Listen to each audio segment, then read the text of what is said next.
hirap, right?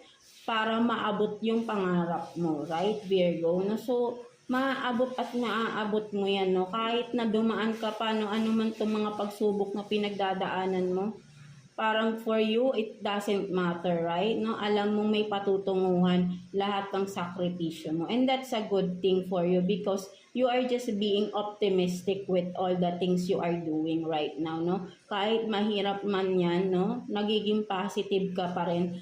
At alam mo na magagawa mo. Sabi ko nga, di ba lagi, is nothing is impossible. Basta you have faith na magagawa mo yan, no? You are this desiring to be, to be this successful someday or in the future, no? Something like that, Virgo. So don't stop, no?